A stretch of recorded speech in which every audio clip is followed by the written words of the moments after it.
coming up, and we are going to talk about how to become lean, mean recruiting machines.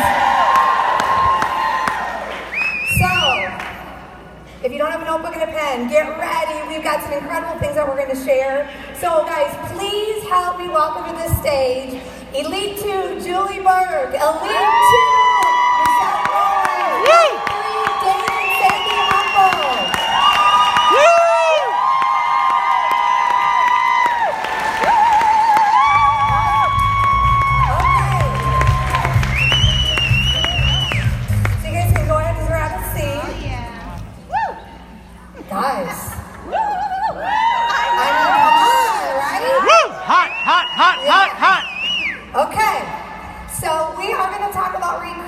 but before we do, I'm going to have these guys say their name, where they're from, and what they did before network marketing. So we'll just kind of maybe just start with you, Dave, and we'll just go down. Great. So I'm Dave Humble. I have been in the industry for 6 years. Prior to this, I am 21 years retired naval nuclear engineer, and a couple years out in the industry managing maintenance departments out in the real world. Thank you for your service. Thanks. So I'm Sandy Humble, and prior to network marketing, almost 7 years ago, I was a stay-at-home mom. That's what. Oh, and we're from Florida. You didn't say that.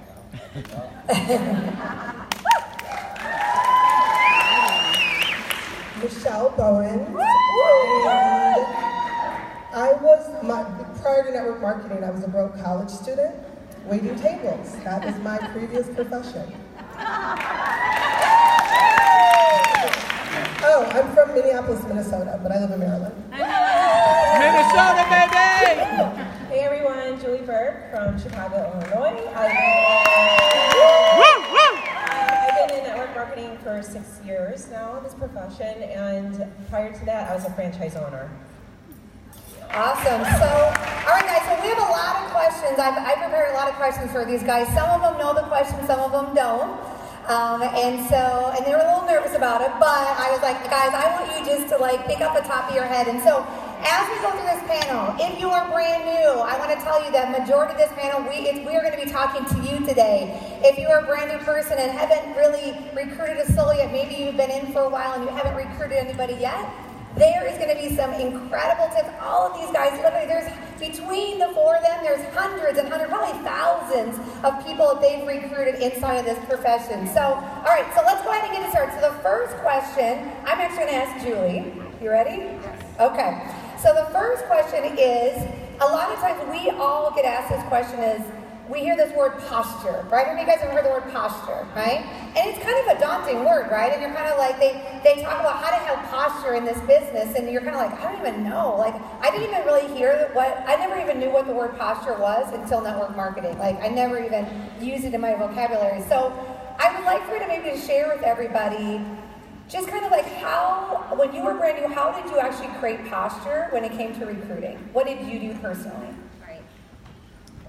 So the word recruiting, if I can really quick just shift, was a shift for me when I got started, and instead of recruiting, it was more of what I was telling myself, because I was very new to all this, is it's the discovery phase, right? So you're meeting the person and you're discovering what it is that they need, not what you need. And so network marketing, I'm shaking. You guys, I get nervous. I do this all the time. You're such a pro. So cute. Microphone. See, even elites get nervous, guys. Right? We're all the same. We're all the same. Still, it doesn't matter. All you guys are my friends, but I still get nervous. Okay, here's the thing. I was very new to network marketing, so ignorant to network marketing that I didn't even know network marketing existed. I literally was like, what is network marketing to the woman that sponsored me? And so I realized that if I was going to create an empire, a business, right? We talked about building empires and leadership this morning. I realized that I had to do a couple things. First of all, posture does not come from being arrogant, because I've heard that before, where people feel if you have posture, it's arrogance. Well, what I think posture is having unshakable belief. Okay? So how do you gain that unshakable belief though when you're starting out? Well, number one, it's your vision, where you want to take it. It's the mission of the company and how you align with it, and the belief you have in the company that they're going to serve and follow that mission, and you're following the mission as well. And then it's also being a product of the product, right? Like, we can't have the opportunity without being a product of the product.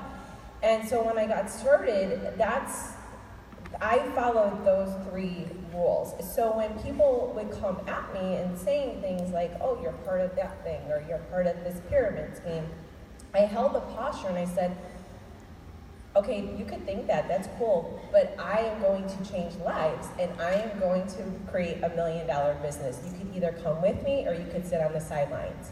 And that is the posture you have to. Now, how did I get that posture? It's by having the belief. Am I right? Do you guys all believe in Modere? Yep. Yes. Right? Do you guys all believe in their mission? Yes. Yes. We might not have the belief in ourselves quite yet, but you know what? That's why you're here, right? You're here to get your cup poured into, right? You're here to get filled up, and that's why events are so important.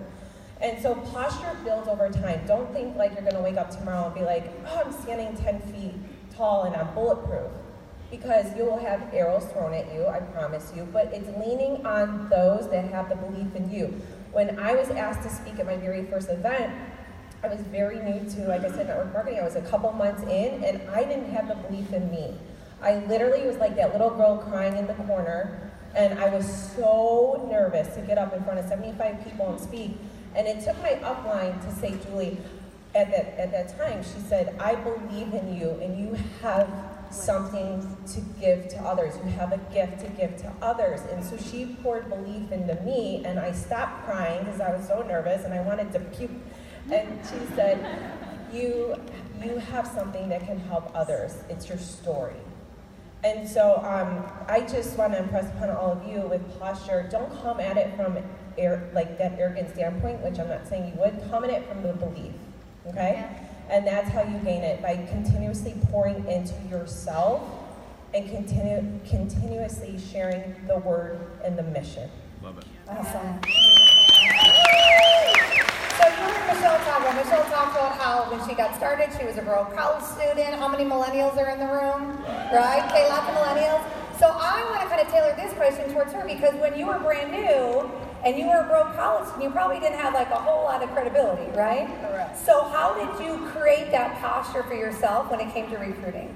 So, well, I think, so first of all, I didn't have credibility with people that were older than me. Mm-hmm. However, and this kind of goes back into like recruiting and the type of people that we're looking for. I still was the president of a couple of social organizations. I was, captain of flag football. Yeah, I played football. So cool. But, so I had credibility amongst my peers. So so I had to have the belief, obviously, and I didn't know anyone. Like, my parents were like, what is this thing you're doing? Because, by the way, I told them I wasn't going to get a job. This was the day of my graduation. They're like, this is so awesome. You graduated with honors. Now tell us, are you going to be working for 3M or IBM? Like, which one are you going to do? And I'm like, well, I'm actually in this networking thing, and I didn't know how to explain it. And I'm like, and people come under you, and you make money off of them? And my dad's like, stop disrespecting your mother, because my mom was like in tears. And they're like, we put you in private school and you graduated with honors, now you're going to do some pyramid. And my dad's like, who do you know that made money with this? I'm like, no one.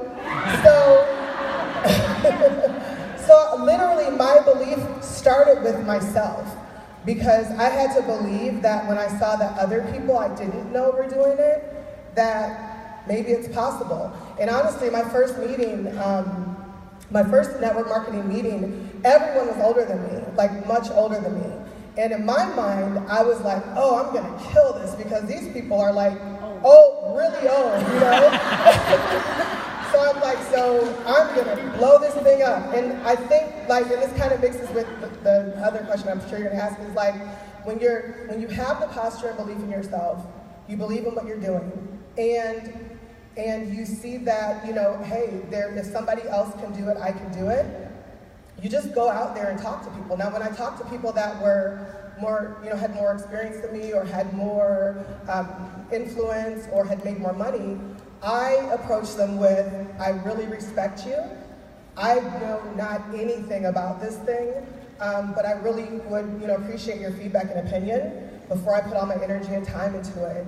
If you could just kind of tell me what your thoughts are of it, I'd really appreciate it. When you do that, that person wants to help you typically, and they're actually looking at it from their professional opinion. So I didn't need to have credibility and influence with people that were, I had credibility and influence with people in my own age group, but for the people that I didn't, I did that. So I definitely agree though with what Julie said, like it has to be, you have to have belief, especially when no one else around you has it, I mean, and you have to have the confidence to know that, you're really doing something to change people's lives. Like it's beyond the money, like you're actually really genuinely helping people. And I think when you have that belief, you have that energy, you have that excitement, it carries forward. And for the millennials out there, it took my parents a long time.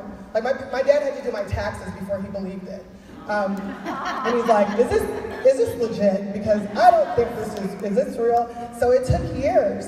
But, being that I had that confidence and then, created that success story, they came around. So hopefully that's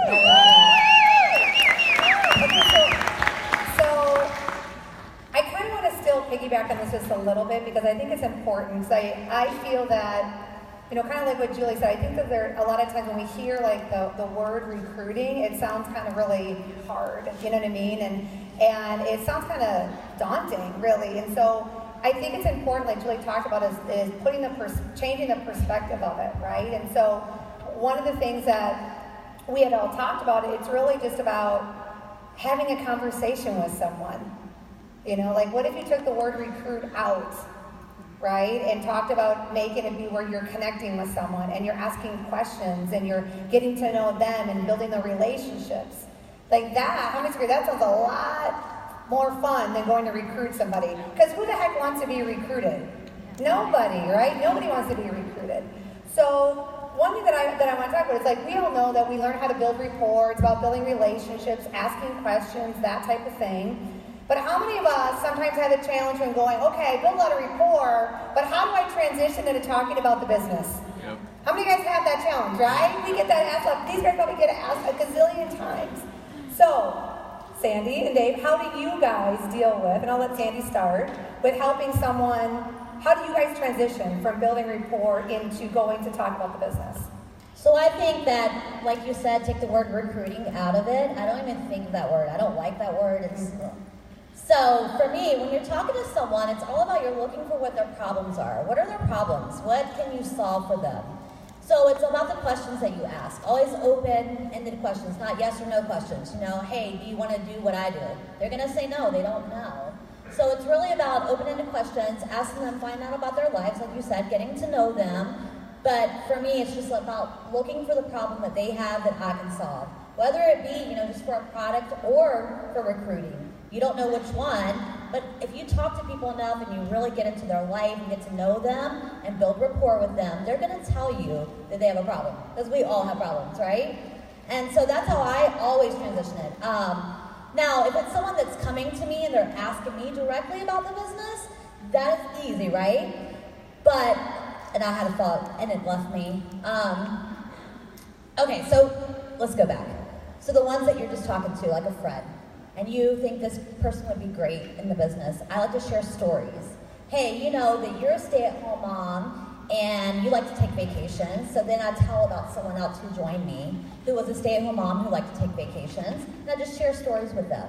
I mean, for me, like I said, it's not recruiting, it's looking for their problems and then offering them a solution. I love that. Awesome, and I'll just jump on what Sandy said is that once you identify those problems, I think it's easy to say, hey, look, I might have something that can help you. It may or may not be for you, and it's okay either way, but if you're interested, I'd be willing to share it with you. And that's that rejection-free approach where, if they say no, it's okay. You already let them know that it's okay to say no. And I really want to jump back to the mindset and the posture Go ahead. in that, and I think a lot of us felt like this in the beginning, is that when we approach people about this business opportunity, we feel like we're bothering them. We feel like they're doing us a favor if they look at our business, or if we, if they join with us or whatever. And I think it's a mindset that you have to change your mindset, that they're not helping you, you're helping them. You're offering them a solution to their problems that they express to you because of that relationship that you form. And I always like to tell this story, and it's not a story, it's a hypothetical, but imagine that you had a sister, someone that is near and dear to you, that you truly care for their well-being. And all they do is cry to you that they're broke, and they just wish they had a solution because they're losing this and they're losing that. And you know your sister has a big pile of gold buried in her backyard, and all she has to do is get off her butt, go grab the shovel, and dig it up. Would you be shy to approach her, or would you be adamant and straightforward that you have a solution right here, you have to go take it? Because you are offering help to her because you care for her well-being. She's not doing you a favor by digging up the gold. You're doing her a favor by pointing out that your solution's right there. I'm offering it to you. And thank you, Dave, for being the only dude on this panel, first of all. Awesome. Power to the men. That's right. All the dudes are like, 3 of us, yeah! So like what Dave was saying. Yeah, go ahead. Okay, so Dave, I love what you said. That it's so true. But here's something that happened to me in the beginning, is that I had Mother Teresa syndrome. Does anybody ever get that, right? Like where you're looking at this person, you're like, but this can help you, right? And I spent so much time on like this one person that like 20 people went by because I was so focused on this one. So sometimes it's not the moment for that person that they want to take that jump into trying the M3 or for weight loss. I mean, there's other things going on there. So just love on them and let them know that you'll be there for whenever that they are ready. So I just wanted to add that because I think a lot of people suffer with that sometimes, where you're just focused on I think that's true, and the fact that, what's it say? You can lead a horse to water, but you can't make them drink. Exactly. And so the best way I compare those, imagine you were handing out $100 and someone said no thanks. You're not going to beg them. You're going to go to the next person and hand them $100. So. Exactly. All right, so we're like halfway through this, and we got like lots of questions. I got a chance. Okay, so let's talk about this. How many people want to know how to find more people to talk to? Woo! Okay, so Michelle. Okay, so obviously, I'm a big believer in starting with the people that you know, not from the standpoint of trying to get them or recruit them, but you never know who they know. And you really don't know if they're open. I know personally, I had a relative that that didn't talk to me. He talked to my dad, but he didn't talk to me. And I ended up in the same company as him 2 years later, sponsored by somebody else. And so what if he had just asked, right? So I am a believer. I'm not the don't talk to friends and family. I don't look at it like it's bugging. I think that it's the approach that is most important. So number one, finding people to talk to. I'm always tap rooting through people that I know. Because there's hot market, warm market, cold market. So a lot of people try to just go right to strangers. And it's like you have people that care about you. Even if they don't join you, they may know somebody that could benefit. So your immediate market is your hot market, your mom, dad, sister, brother, cousin, uncle. But then who do they know? And who they know is your warm market. And those people are more apt to listen to what you have to say, even before a complete stranger. So the first thing that, after talking to people you know, I find tons of people asking people who they know. And I'm very specific. I don't say, hey, can you give me some referrals? I'll say, hey, who do you know that wants to lose weight? Who do you know that wants to get out of debt? Who do you know that wants to pay off a car payment? Who do you know that has, suffers from inflammation? Those are specific questions. And so that's the referrals. Then my Uber driver's coming as a guest tomorrow. Like, I talk to everybody. Yeah. And here's the thing, alert listening. I didn't go after her. I build rapport, big time. Yeah. And I'm asking her about her. Come to find out, she just got laid off 3 weeks ago. She just started driving Uber. She's open to making extra money. I got her to ask me what I do because I kept talking about her so much that she's like, you're super cool. What do you do? And so my response to that was, I showed, well, actually, you know, it's really ironic that you know, we're talking about earlier making extra money, because I actually show people how to do that. I don't talk this fast, I'm just trying to hurry. But you know, I show people how to make money working from home and on their cell phone, and we get paid daily to do it and help people. And she's like, what? Tell me more. And I'm like, really? Oh my gosh. So, you know, like, I didn't come off like I'm trying to get you. And so, long story short, she's like, I need a website, I need your number, I'll be there tomorrow. And that was that. So I believe in the 3-foot rule wholeheartedly. I just think it depends on how you approach people. I used to stalk people in the mall. That's not right, okay? I used to tap people on the shoulder. That's not right, okay? But if you learn how to prospect effectively and you get people to like you, trust you, respect you, like really you're genuinely interested, they're gonna ask you. I also cold call. Now, I'm not saying you guys should do that. I will see someone, I recruited a pastor. I saw him on Instagram, I thought he was funny, I found his phone number, and I called him, I'm like, hi, and he's like, hi, and he's like, what do you want? I go, I don't really know, but guess what? I love your videos, I think you're super cool.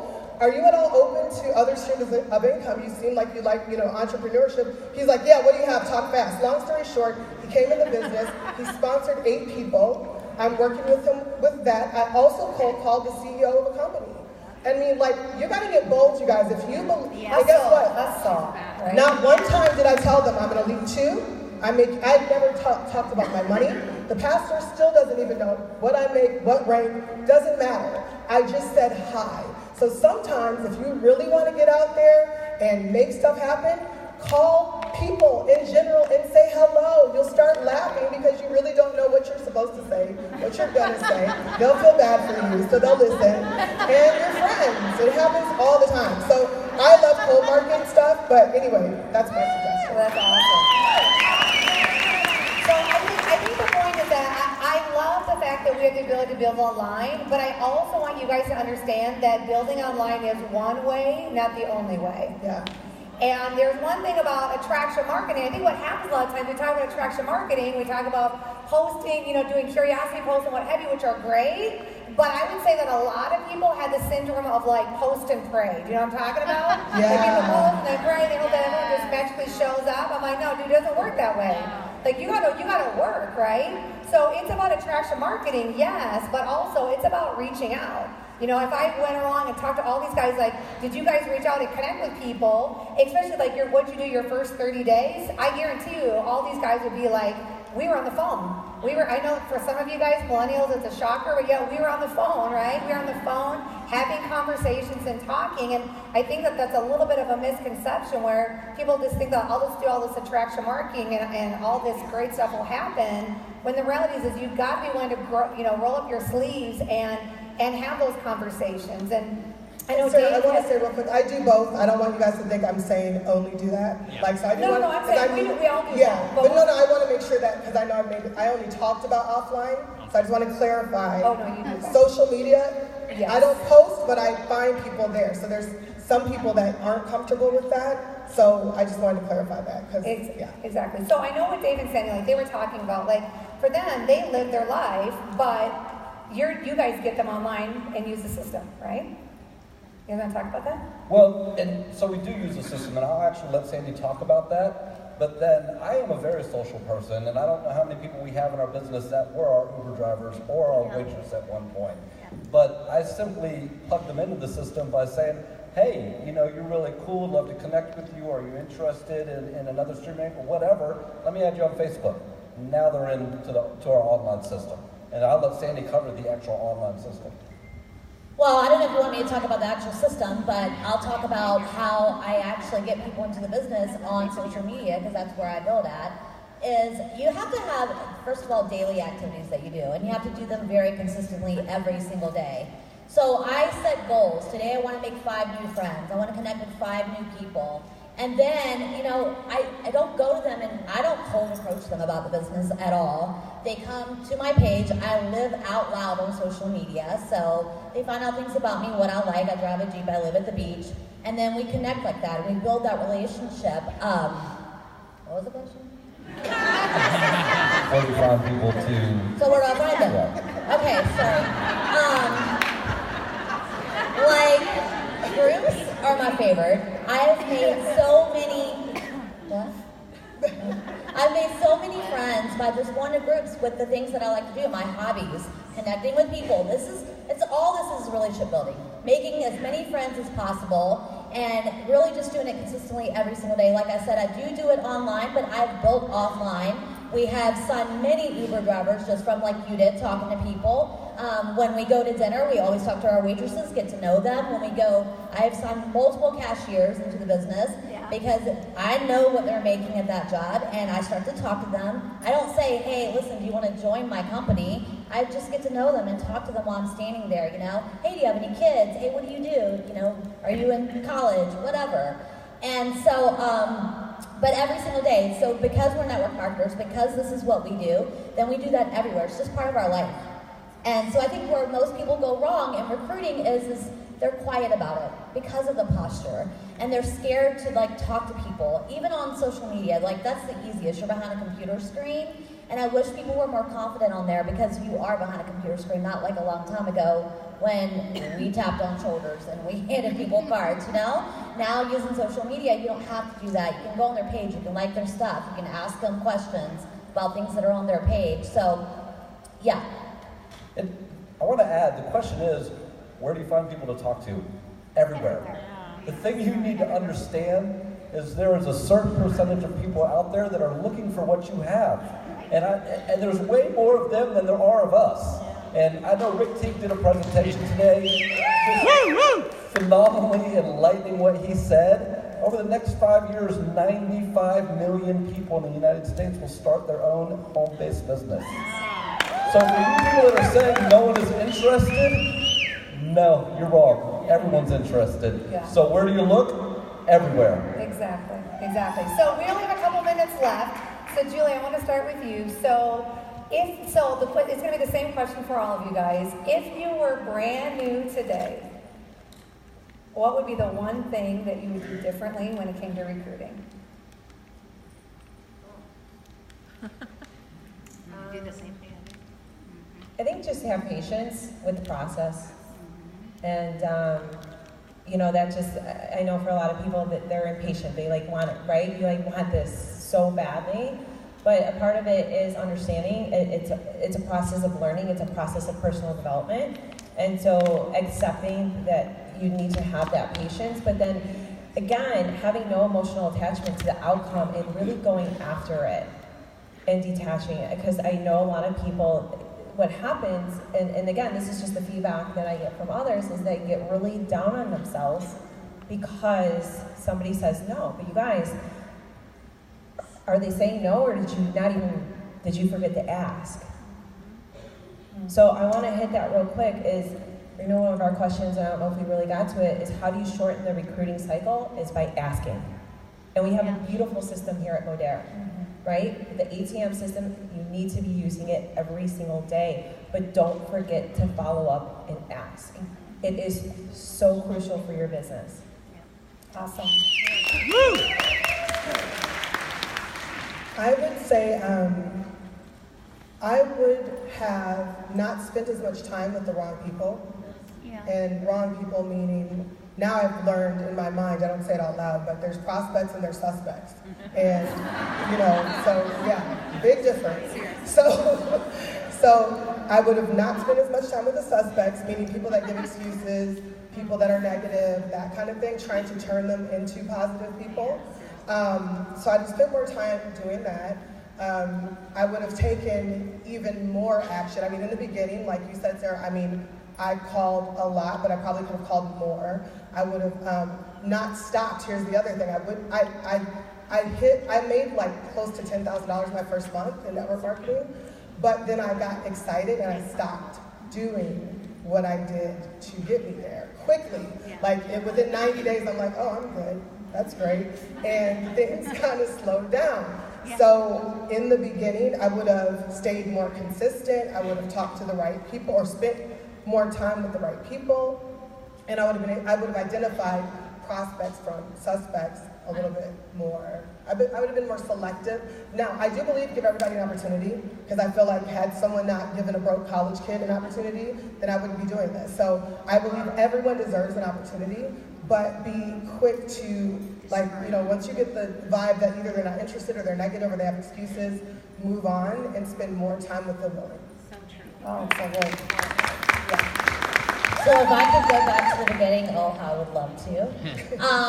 First of all, I wouldn't have needed to know so much. I would have just kept my fire, my excitement, and wouldn't have worried, like my chicken list, I would have attacked that first. I would have had more posture, more confidence, and that I felt like, well, I've never done this before. I'm just a stay-at-home mom. I dropped out of high school. So I didn't have any confidence in myself or belief in myself and believe that I could go approach someone and introduce an opportunity to them. And so if I could do it all over, I would go to the people, you know, I remember being brand new and thinking, oh, well, they're an attorney. They're not going to listen to me, or they're a doctor. They're not going to listen to me. So if I had to do it all over again, I wouldn't care. I wouldn't care what I said if it was wrong or right. I would just put the opportunity out there to many people as I possibly could.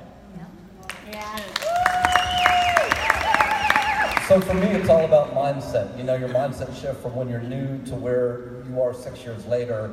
And for me, it comes down to I would have stopped trying to convince people about what I do and instead educate them about what I do. Because if you understand this industry and the potential of it and the opportunity that we have here the way that I do, in my mind, there's no way you wouldn't want to do this. And so I don't convince people to be rich. I just educate them on what I do and let them make their own decisions. It goes back to handing out $100 bills. I don't beg people to take a $100 bill, but I'll offer it. Yeah. Love it. All right, so I think you know, one of the things that when it comes to recruiting, I think that's really important is I think for the majority of all of us, we just don't talk to enough people. Yeah. We just don't. We just don't talk to enough people. And it's, you know, Rick Teague, like they talked about, he did an incredible job in leadership session, just talking about numbers and helping us really understand, like, guys, this business is really about numbers, and it's easy to figure out where you're at. You know, I know that Sandy talked a little bit about, you know, DMO, right, your daily method of operation, and being really, I could ask all of these guys, what's your daily method of operation? And they're very consistent on how many conversations they're having every day, you know what I mean? Every day, day in and day out. And I like what Michelle talked about is just keeping your foot on the gas, right? And consistently filling up your bucket and having those conversations. And really, guys, at the end of the day, it's about one thing. The person that has the most conversations wins. So our question would be, how many conversations are you having? I mean, are you having multiple conversations every day? Are you maybe having one day, and then you don't do anything the next day, and then maybe the next day then you have 3, you know what I mean? Like, are you not being consistent with that? Because if you are consistent with even just, we always hear the rule of 2 a day. If we were just having 2 conversations a day, that is so many that we're having, right? And so we want to encourage you guys, I mean, to, after this weekend, I promise you guys, you're going to be so on fire that you are going to be like, oh my gosh, I thought I was talking to a lot of people, and you're going to realize very quickly, I haven't been really talking to squat. Like, I got to go to work, right? And so I just want to thank this panel. Oh my gosh, you guys, thank you so much. Thank you so much. I encourage you guys, if you've not had a chance to meet these guys, make sure you meet them. Make sure you get your picture taken with them. Make sure you pick their brain on recruiting, right? They're not elites for just because they have magically got there. They got there because they're great recruiters. And I just want to thank you guys so much for sharing the stage with me today. So, well,